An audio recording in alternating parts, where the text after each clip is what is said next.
Take it away, Tara. You're on mute, sweetheart.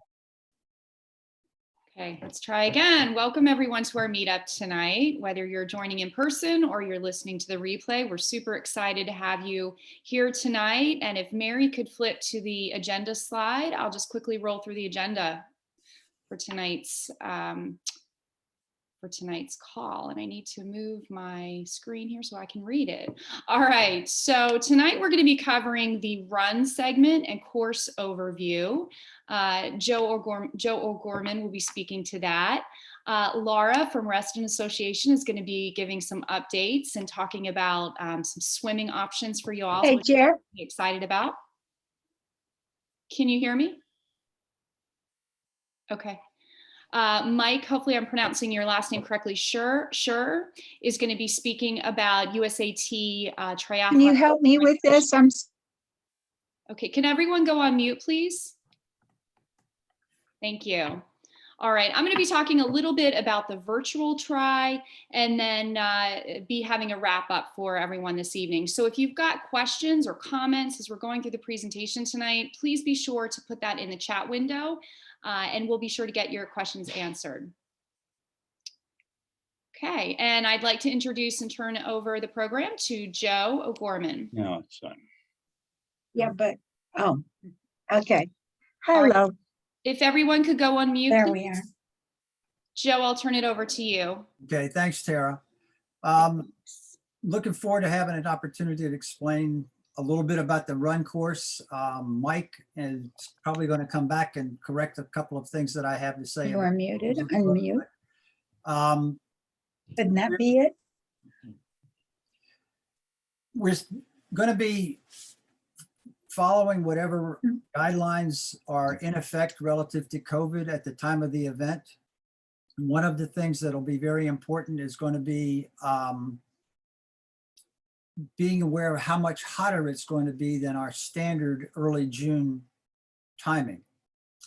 The run officially begins out of the parking lot adjacent to the gate where you exit from the swim event. There'll be a timing mat there that you cross over, and that'll begin the official time of your run course. The entire run is on asphalt pathways, and it's rolling hills throughout. It's not anything incredibly steep. One or two of them are a little bit long, but there's not a lot of flat out there. When you come out of the pool, you'll make a left when you hit Lake Newport, or I'm sorry, when you hit North Village Road, and stay on that until it feeds into a turn that will take you to the first aid station, which is about a little over a mile, about 1.1 miles from the start of the run. We'll have it staffed depending on volunteers needed and what we have available. We'll make sure that there's people out there. And as far as what you'll be able to get at the aid station, it'll be determined by the COVID guidelines. If we're putting out fluids, unless they make some changes, there'll have to be things that are individual and sealed with a cap on them.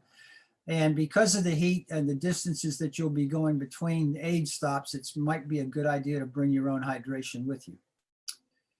The next mile loops through a neighborhood. The first 75 yards after the aid station is uphill, one of the more challenging ones. And if you're going to need to do some recovery while you're on the race, that's probably a good spot to walk while you can make sure that you get some hydration at that point. About halfway through that loop, that'll take you back eventually to the aid station, you'll be going into an area where you're surrounded on both sides by woods. We want you to make sure that you stay on the pavement, because there have been instances, and there are a couple of signs up that Wreston Association has identified that that's an area that's populated not extensively, but with copperhead snakes. So you want to be real careful about staying on the pavement and paying attention to where you put your foot. About a mile from the first aid station, you'll pass the same station again. You'll then retrace your route back to the finish line, which is on Lake Newport Drive. On the route to the aid station, And from the aid station back to the finish, there'll be two-way traffic made up of racers, both people going out and going back. Whether you're one of the fast or one of the slow, they're going to be two-way traffic for you there with your triathletes. An important element to remember is we are not sole users of the pathways on that day. Local community people will be out there walking their dogs, smoking their cigarettes, and pushing baby strollers. So one of the things that we always try to remind people as they get ready to participate in the event is we have a very good reputation within the community and we want to maintain that. So we ask that you really be cautious and courteous when you're overtaking people that are not part of the event. We don't want people coming back and complaining that some of our athletes were abusive out there, and then we have to deal with that in the course of trying to get a permit to be able to do the event next year. You're going to feel by the time you get to the last half mile that the entire thing is uphill, and you won't be but so wrong. So just kind of hang in there and be cautious, and make sure that if you have the chance that you start to run well hydrated, because again, August is going to be very hot. You don't want to be getting out there and have to struggle to get to the first aid station. And so I will be available throughout the call to be able to deal with any questions that people have other than what I've addressed right there. The slide, I think, covers pretty much everything that we'll be looking to have to worry about on that day. If the weather is good for leading into the Memorial Day weekend, I will go out and use sidewalk chalk to mark that run course with arrows, and I'll label them with RST. If it rains on Friday, I won't be able to do that. But before the holiday weekend, which would normally be an opportunity for a lot of people to go out and get familiar, I will go out and try to mark it so that you can know exactly what you're doing and not get too lost in the woods. Okay. All right, I think I'm good there. Thanks, Joe. That's super. Let's see if we can go on.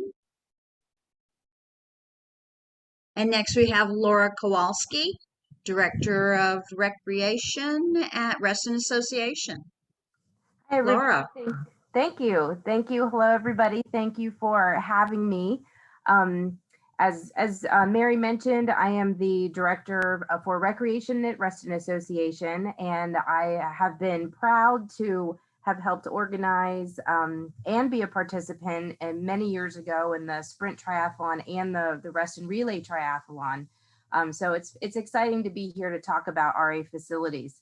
So you all are the very first public group that I get to announce this to. Just recently released on our website, I think probably only an hour and a half, 2 hours ago, we talked about lifting restrictions for swimming pool use. So that's great news.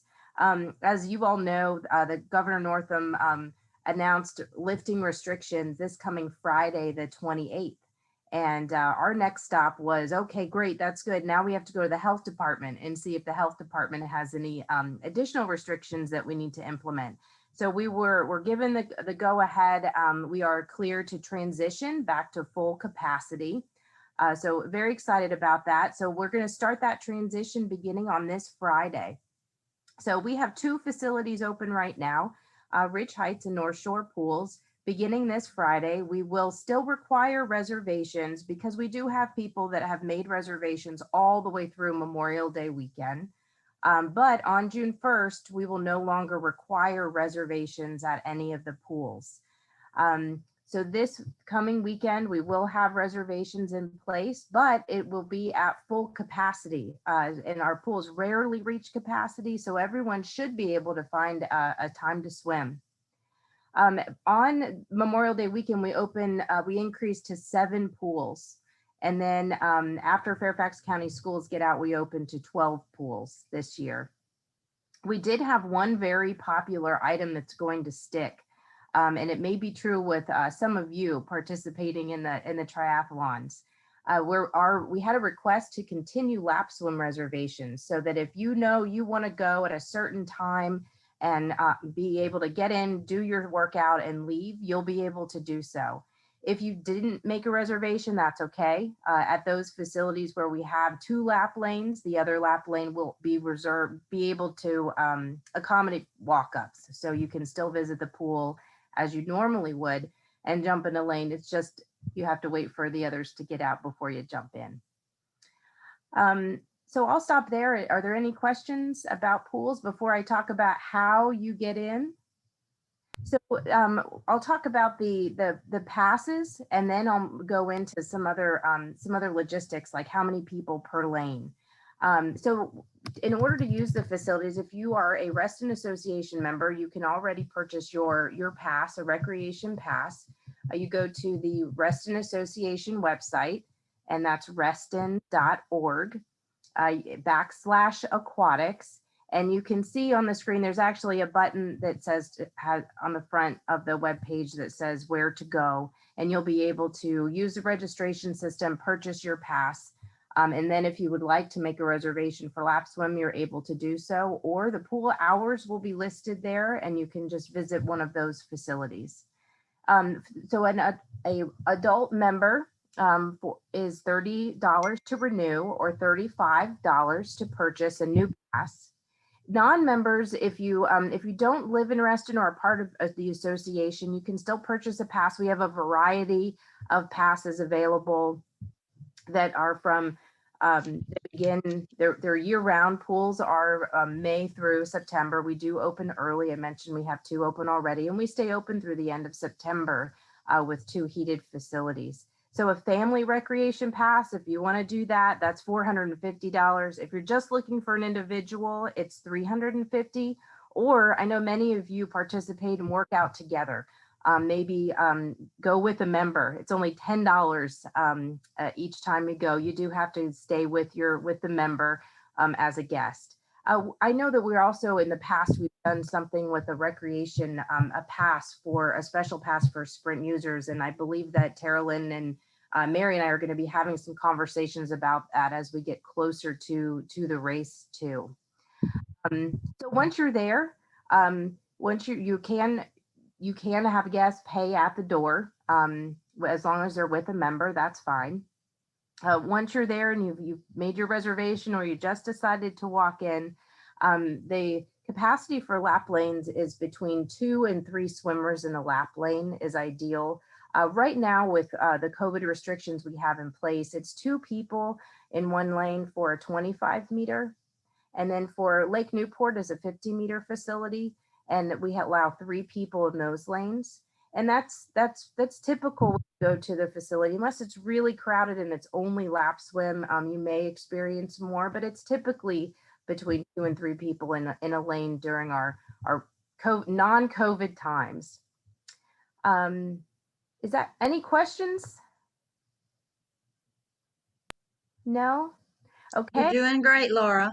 All right. Well, I encourage you to visit the website. If you do have trouble with purchasing a pass, please reach out and I can get information maybe to Core to pass along to you all. Or you're also more than welcome to contact me, and I'll put my email in the chat. It's lkowalski@wreston.org.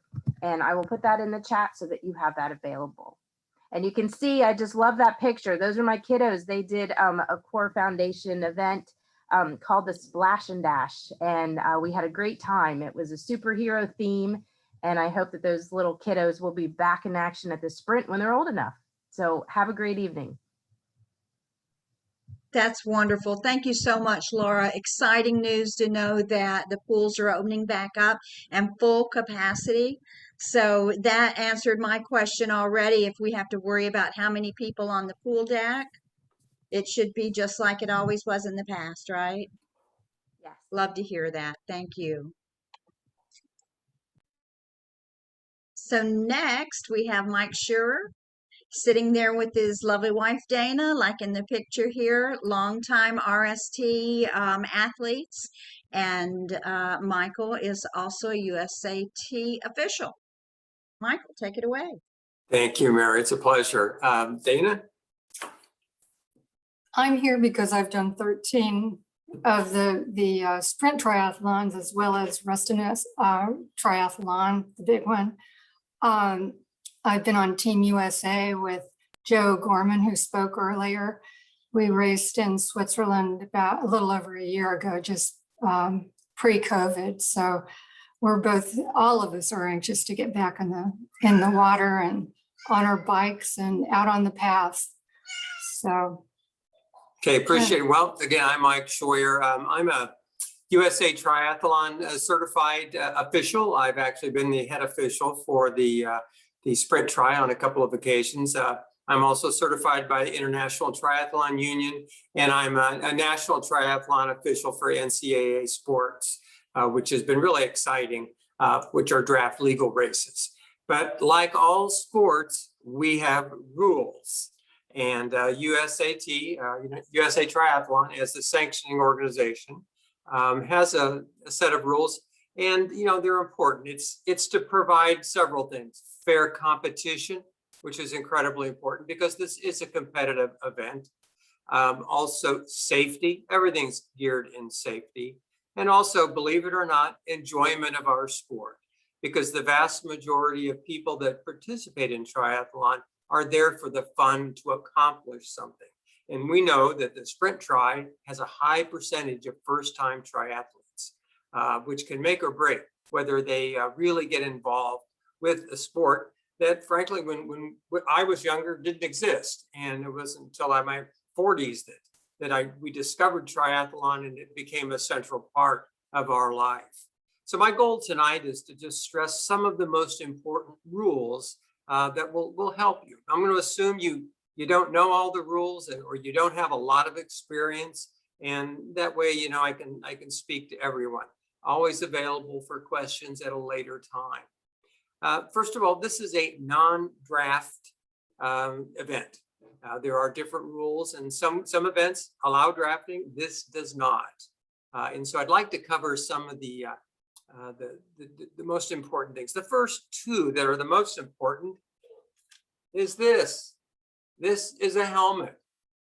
It's incredibly important that all athletes have a helmet that is approved with the Consumer Product Safety Commission sticker, which is located inside of the helmet.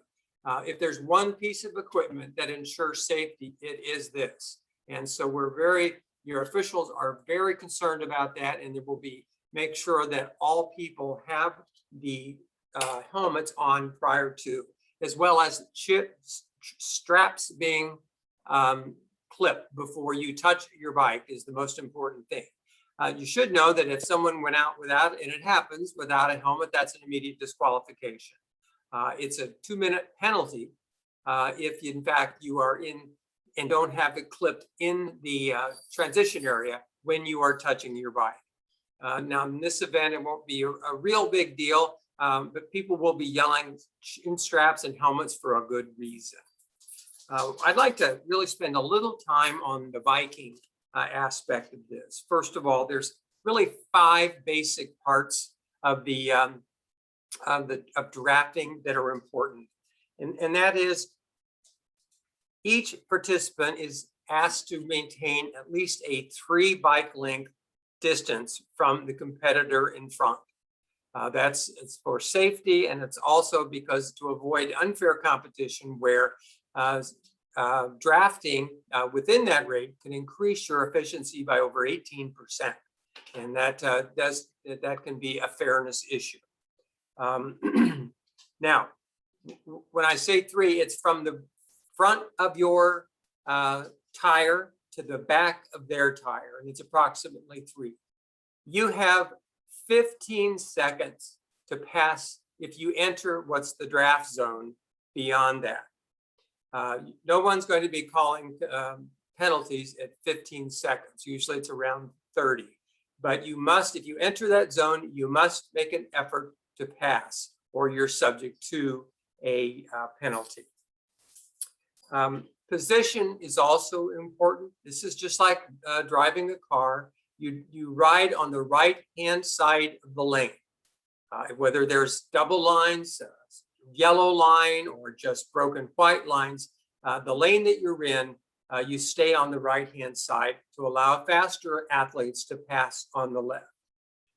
So if you stay in the left lane, even if you're not blocking anyone, you are subject to a 2-minute penalty for position. Following that is, of course, blocking. If in fact you're in the left lane and if you are impeding a faster athlete on the left, that is called blocking. You are also subject to a 2-minute penalty for that. That's very important. One important thing also, or critically important, is in passing, safety passing. You never pass on the right. The pass is on the left. Passing on the right is a 2-minute penalty also if observed by the official on the motorcycles. And so that's important. I covered blocking. Now, when on your bike are you passed? So that's important and really confusing to some athletes. You are what we call overtaken or passed when the front tire of the person passing passes your front tire. You are officially passed. And it is then your responsibility to back off and maintain that 3 bike difference before you are eligible to repass that athlete if you can. So those are the strict rules. So that's what you're subject to. And that's pretty important. One other safety issue that's very, very important that we always ask that organizers and race sponsors stress, and that is no headphones, no telephones on the bike. That is an infraction which could lead to disqualification. Also, it's truly a safety issue. You can't talk on the phone and race. So we would do that. Now, there's a lot of other ones, but those are the most important. Transition areas, you always walk your bike in the transition area, no riding. You walk your bike back, and your bike must go to the same location as that you will be assigned for the race. Also, no unauthorized assistance. Now, in a competitive race, family, friends, coaches are not allowed to help you. Officials, race organizers, and other athletes are able to help you as long as it doesn't keep them from finishing the race. That's getting in the weeds a little bit. There's a whole lot of other rules, but those are the most important. And as you can see, most of them are pretty common sense. If this was the spring race, wetsuits and the temperature of the water would be very important. It's not likely to be as important in a fall race because it's going to be warm. If anything, it will be at the upper end of the water range, not the lower end. So I'm gonna stop there. And again, if your questions are not all answered tonight, be happy to contact me, and I'll be happy to provide more information for you. So Mary, back to you. Thank you so much, Mike. And I don't know if we said it, but this is a real family affair here tonight. Mike and Dana are parents of Laura, and everybody's best friends with Joe and Bunny. So, and we're just one big RST family here. So we're going to go on to the next slide and talk to Tara. You're on mute, about the how-tos of the virtual event. Awesome. Go ahead, Tara. Okay. If you don't mind going to the next slide, I can do that. which have my speaking points on them. All right. So this year we will be presenting both an in-person and a virtual event. So I believe, looking down at the participant list right now, most of you are already registered for the in-person event, which means you automatically can be part of the virtual event. So I'd like to talk a little bit about why would you want to participate in a virtual event? So first of all, it's just a great opportunity, especially if you take on that earlier bracket. So meaning starting in June 6th, which would be the kickoff for the Wreston Sprint Triathlon. If you go ahead and you do your virtual event early, it's a really good opportunity to take a temperature check to see where are you with your fitness, where are you with your times, how are you feeling about, riding a bike. Some of you maybe haven't been on a bike for quite some time. So this is a great, or in a pool, this is a great time to say, okay, where am I with each of the disciplines, to really set yourself up for a successful race in August. Another great reason to participate in the virtual try is there's a flurry of social media that goes around during that time period. You can see here we've got Terry Drew on the screen. She did a really great job posting her photos on social media. And keep in mind that whenever you post a photo about the Wreston Sprint Triathlon, we are a very unique race. As far as I know, we are the only race that's triathlon based that is 100% charity. And if you don't know, Core Foundation is a 501c3. So every dollar in some way that goes into this race is charitable. And so by participating in the Wreston Sprint Triathlon, whether it's virtual or in person, you're really promoting that community spirit and you're promoting philanthropy within the community. We also, Mary and I had a little chat earlier, and for anyone who participates in the virtual this year and posts a social media post, kind of like you can see what Terry's posted here, if you come visit us at the a packet pickup, we will give you a piece of vintage swag. Some of you may have noticed that we've changed our logos this year. So we've got some fantastic vintage swag through the years to offer you as an incentive. You can see for yourself the bullets here that are on the page here for the virtual event, but you're basically mimicking the in-person event with your own virtual race at your own time, at your own pace, and in the place of your choosing. Next slide.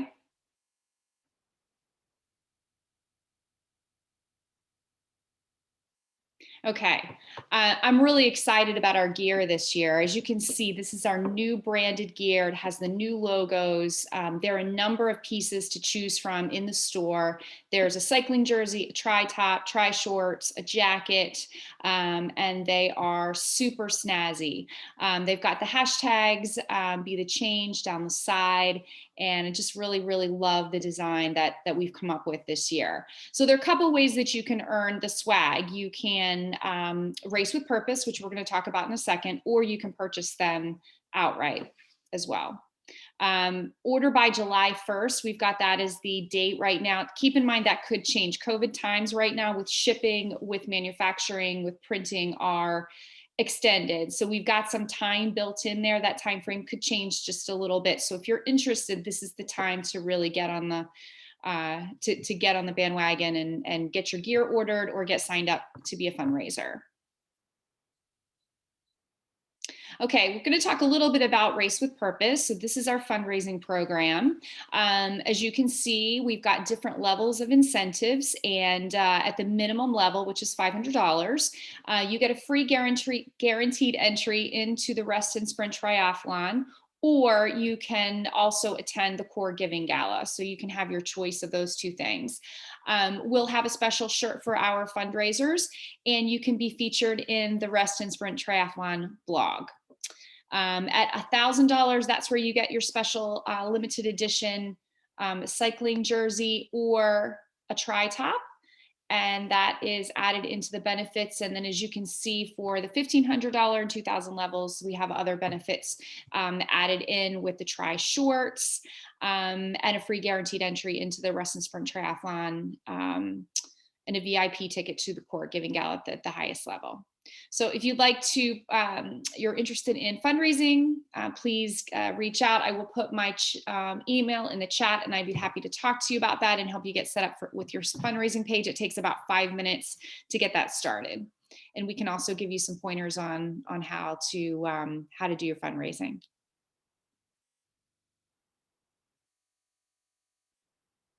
Okay, you can also add a chat if you're interested, or as I said, I will put my email in the chat and you can reach out to me with any questions that you have about fundraising or racing with purpose. Okay, and I think the next slide is the wrap-up slide. And did we have any questions? I actually have a question for all of you. So we've been kind of sidebarring in the background tonight. And I think I'm feeling, at least with things opening up, that we might be ready to do an in-person meetup, which is what we normally do. And we would have 40 or 50 athletes in a room, and it's so exciting. So I don't know that we would get 40 or 50 with the times that we have, but I'm curious to know if everyone would be interested in possibly doing an in-person meetup, something outside in one of the local establishments coming up here in June or in July, if that might be of interest. So if you're comfortable, let us know your feedback on that. Sorry, my watch was buzzing here. Yeah, I thought so. I'm seeing everybody's chats here. Okay, well, I definitely think we should consider that, because I know I'm certainly ready. It'd be wonderful to see you all.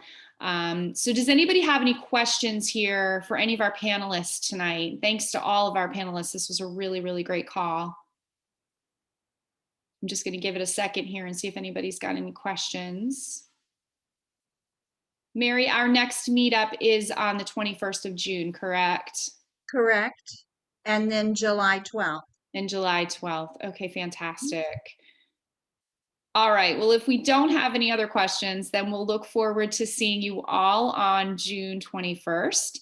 And hopefully it will be in person. So we'll let you know on that and where we land. And I hope everybody has a great evening. Happy training. Thank you, everyone.